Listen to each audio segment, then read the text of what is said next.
ඔබ රාත්‍රී නිින්දට යන්න කලින් පින්වතුනි බුදුන් වන්දනා කළා නිදා ගන්න. ඔබ තථාගතයන් වහන්සේට වන්දනා කරගන්න. ඒකන ඔබ හරි බැරි ගහුණා කොට්ටේ හදාගත්ත ඔක්කොම හරි ගෙදර අනික අය ඔක්කොම හරි ලොක් කරලා ඔක්කොම තියෙන ඇඳට ආව. හරි මොනවාරි පුණ්‍ය ආනුමෝදනා කරන්නේ ඔක්කොම කරා. දොහොත් මුදුන් තියාගත්තා. නමස්කාරය කිව්වා. කාටවත් ඇහෙන්න කියන්න ඕනේ නැහැ. ඒක තමයි ඔබ අන්තිමට කරන දේ. එතනින් දවස අවසන් කරා. අපි දුන් එහෙම කරනකොට ගෙදර අනික් අය බලනවා මේ මොකද මේ කරන්නේ? ඒගොල්ලෝ කැමති නැහැ කියලා ඒකට. එහෙනම් දොහොත් මුදුන් තියන්න ඕනේ නැහැ. හිතින් කරන්න. මොකද මේ ඔබ නිින්දෙන් මලොත් එහෙම. දැන් ඔබේ ආසන්න කර්මය මොකද්ද?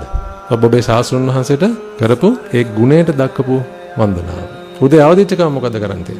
ඒත් ඒකමයි පින්වතුනි. ඔබේ ඇස් අරින්න කලින් ඔබට හැකිනම් දොහොත් මුදුන් තියාගෙන පින්වතුනි ඔබේ ශාස්ත්‍රඥ වහන්සේට ඔබ නමස්කාරය කරන්න. එහෙම සද්ද නගලා කියන එකට හෝ ඔබ අත එහෙම තියාගෙන එකට ගෙදර අනික් කට්ටිය කැමති නැත්නම් එහෙම කරන්න ඕනේ නැහැ. ගෙදර මිනිස්සු අවශ්‍ය ගන්න ඕනේ නැහැ නේ පින්වතුනි. ඒගොල්ලෝ තාම මගේ එන ගමන් ඉන්නේ මේ පෙරහැරේ. එහෙනම් කාටවත් පේන්න කරන්න ඕනේ නැහැ. කාටවත් ඇහෙන්න කරන්න ඕනෙත් නැහැ. ඔබ හිතින් ඒක කියන්නේ. මේවා ඔබේ ජීවිතේට හරි ආශිර්වාද.